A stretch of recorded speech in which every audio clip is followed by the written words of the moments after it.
ఎట్లా అనిపిస్తుంది సంవత్సరం పాలన? పాలన ఓకే, పాలన మంచిగానే ఉంది కదా. మీడియాకి ఏమైనా ఇబ్బంది ఉందా? మీడియాకి ఏమి ఇబ్బంది లేదన్న. సేమ్ ప్రజలకు కూడా అట్లే ఉంది, ఎవ్వరికీ ఇబ్బంది లేదు.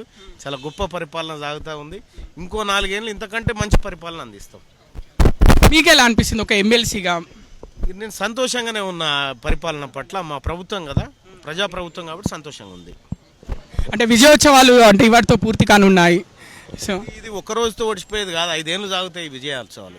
సస్పెన్షన్ కి ఎందుకు ఇంత టైం తీసుకున్నారు? ప్రతిస్పందన చేయడానికి ఎందుకు కారణం ఏంటి? నేను తీన్మార్మలని ఇలా ఒంటరి కాదు. తీన్మార్మల వెనకాల బీసీ సమాజం, బీసీ సంఘాలు, బీసీ ఇంటలెక్చువల్స్ అంతా ర్యాలీ అయింది కాబట్టి వాళ్ళందరి ఒపీనియన్ తీసుకొని మాట్లాడాలనే ఉద్దేశంతో కొంతవరకు మేము ప్రెస్ మీట్ పెట్టాలి అనేటువంటి మా వర్గాల నుంచి వచ్చింది. దానికోసం పెట్టి ఇవాళ తీసుకున్నాం. ఇంకా రెండో విషయం ఏంటంటే కూడా ఆయన సస్పెన్షన్ చేయగానే నేను వెంటనే స్పందిస్తే ఆయన క్లోజ్ అవుతుంది బై బీసీ వాదం. ఇంకో 4 రోజులు నడవాలి తెలంగాణ రాష్ట్రంలో అని చేసిన. అంటే బహిరంగ సభ ఏమైనా ఎక్స్పెక్ట్ చేయొచ్చా త్వరలో? బహిరంగ సభలు పెడతాం, మొత్తం ప్రతి జిల్లా వ్యాప్తంగా పెడతాం. ప్రతి జిల్లాలో కూడా బీసీ సమాజాన్ని చైతన్యపరచడం కోసం ఏమేం ప్రక్రియ ఉంటుందో అన్ని చేస్తాం. అంటే స్థానిక సంస్థల్లో ఊరూరా తిరిగి ప్రచారం చేయబోతున్నారా? చేస్తాం, ఎక్కడికక్కడ చేస్తాం. అంటే ఒక పార్టీ లేకుండా మేము పార్టీగా ముందుకు పోవట్లేదు, ప్రజలుగా ముందుకు పోతా ఉన్నాము. బీసీ జేఏసీ అనేటువంటి ఖండో ఉంది. వీళ్ళు కర్షకులు, వీళ్ళు కార్మికులు. ఈ వర్గాల ద్వారా మేము ముందుకు పోవడానికి ఈ కార్యక్రమం తీసుకుంటా ఉన్నాం. మీరు భవిష్యత్తులో చూడండి, మీరు కూడా అండగా నిలబడండి బీసీ.